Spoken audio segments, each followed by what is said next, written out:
Hi, this is Lakshmi. Today we are going to see the first problem in the compiler design, that is conversion of regular expression to direct DFA. So let us come to the sum. Now I have given a regular expression a slash b star ABB.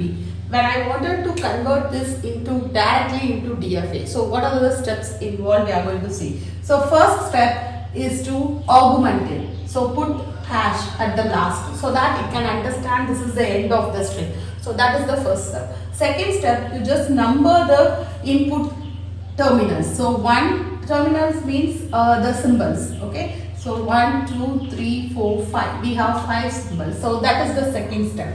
Third step is the construction of the syntax tree. While you are constructing the syntax tree, the first point you should remember that always read the input from left to right and start building the syntax tree in the order of the input. So first you can see that it's a slash b star. So this is taken as a one unit and you can introduce a concatenation operator between the different terminals. So start building the tree. So first the operator is your R symbol and you have A and B as the leaf node. Always remember that star has only one child. So this you can check that there is a one child for the star node. After that you see there is a concatenation. So concatenation then A. So this will come to you when you solve number of problems. You will be able to easily construct this syntax tree. Okay, so this is the first step. You have to properly construct the syntax tree.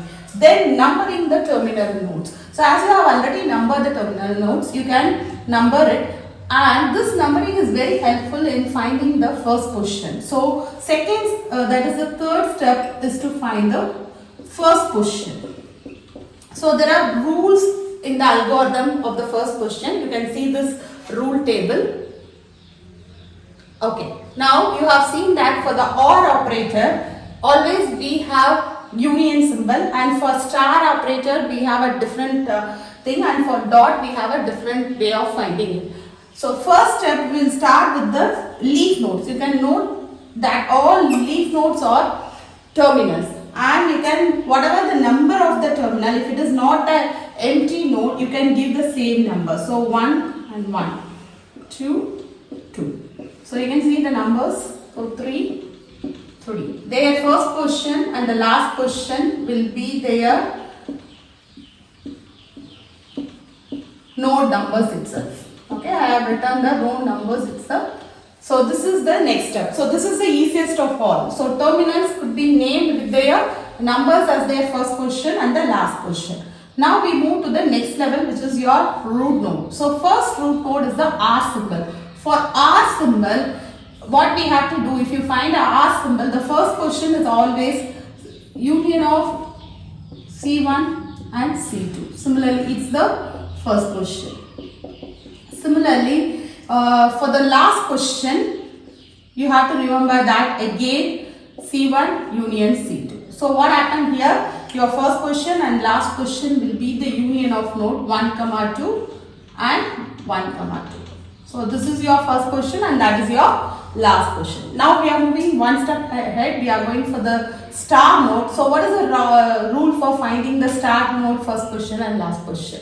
So for the star node, it has only one child. Okay, at any given point of time, for star node it's only one child. Whatever the first question of the C1, this is the only child C1. So whatever the first question, whatever the last question will become the first question and last question of the star node. So it becomes 1, 2 and 1, 2. Okay, now comes the picture of a dot node. So from the algorithm, if it is a dot node, we have two children C1 and C2. And you find that C1 is nullable, then you have to take the union of the first position of C1 with C2. Okay, if it is C2 is nullable, then you have to take the union of C1's last position with the C2 last position. Now as if C1 is nullable, you have to do the union for the first position. So it becomes 1, 2 and 3. Since C2 is not nullable, whatever the last position, that will be represented as the last position for the root node. Now we are moving for the next step, that is your other node, where both the children are not nullable. So the first question will become the first question of this node, and whatever the last question becomes the last question of this node. Similarly for the next one also. So now we have completed the first question and last question.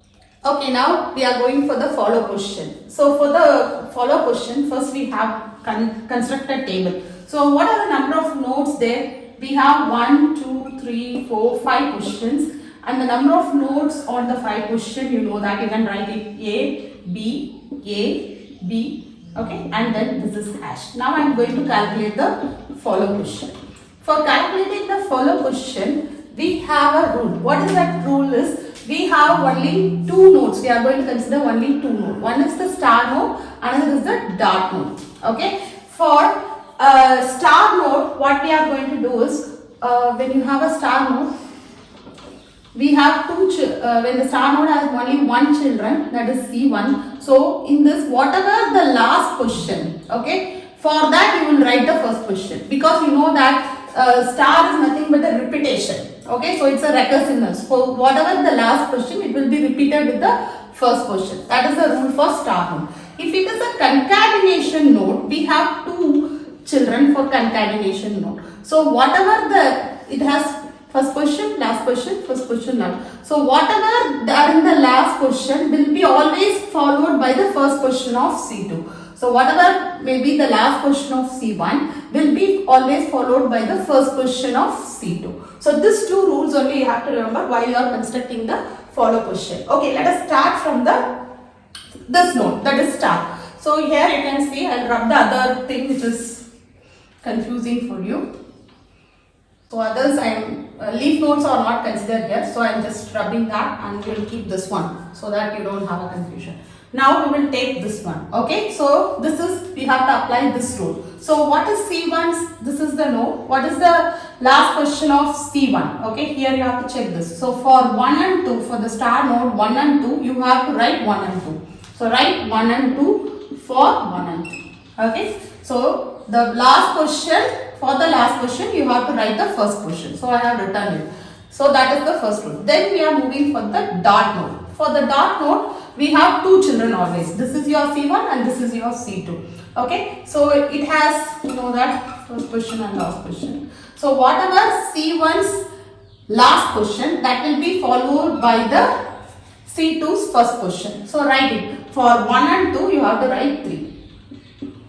Understood? Okay. Next, we are going for the dot node here. So here again C1 and C2. So what is the last question of C2? C1, it is 3. It is followed by the first question of C2, that is 4. So write it. Similarly for 4 it's 5, and for 5 it is hash. Okay, so you can also class verify this with the given example. Now you can see that A can be followed by any number of A. So A can be followed by 1. Or it can be followed by any number of B. So it can be followed by B also. If this whole term goes null, you can also start with A. So third can also come as a follow question. So this is how you can verify whether you are writing properly. Similarly for the second one, for the B, it can be followed by A, or it can be followed by any number of B, or it can be followed by A. So that's why 1, 2, 3. All this 1, 2, 3 question I have written. So you can see here A should be followed by B. Okay. So only one question. So 3 is always followed by 4. Similarly, B is always followed by the end marker. So 4 is always followed by 5. So this is the way to check, cross check whether you have find the follow question correctly, or somewhere you have done a mistake. You can always evaluate it. This is one technique to evaluate the result on the follow question. Okay, as we have seen, you should start constructing your DFA diagram with the root. So when you take the root, it's 1, 2, 3. So that will be your start question. So 1, 2, 3. This is your first question, start question of the DFA diagram. Now, if you see that on 1, when you give an input A, where it is going. So you can see on input A, we have one state. What is the state transition in the follow question? It's 1, 2, 3 itself. So you can on A, it is 1, 2, 3. Okay.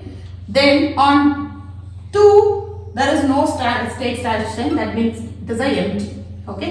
On 3, when you give A, it is going to a new state 4. So union 4. So what you have to do is, we have 1, 2, 3. You are given the 2 inputs A and B and doing the union of the states. So when you do the union, you are getting a new state 1, 2, 3 and 4. So your new state now is 1, 2, 3, 4 on input A. On input B, what happened? It stays in, see, on input B, it is going to stay in the same state. So that is on B. Now again for the new state, you have to give the inputs A. So for input A on the state here is, for 1, if you give A, it's going to be 1, 2, 3 again. Okay, union 2, there is no input A. So it is going to be empty. For 3, it is going to be 4. Okay. And for 4, there is no input state on A. So it's again 1, 2, 3, 4 only when you do. So for A, it is going to stay here itself. But for B, it is different. When you do the same thing for B, what happened? You can see that. So 1, 2, 3. Okay. On B, it have going to be. So same thing. If I give B, what happened? You just see. So on 1, we don't have input on B. So 2, when you give B, it's going to be 1, 2, 3. Okay. On 3, when you give input B, there is no. Okay. Again, union null set. And for 4, when you are going to B, it's going to be a new set 5. So when you do a union, it is going to be 1, 2, 3 and 5. This is your new state on B. Similarly, on A, it is going to stay in 1, 2, 3. Okay, 1, 2, 3, 4 on A. On B, it is going to stay in the same state. So this is your DFA diagram now.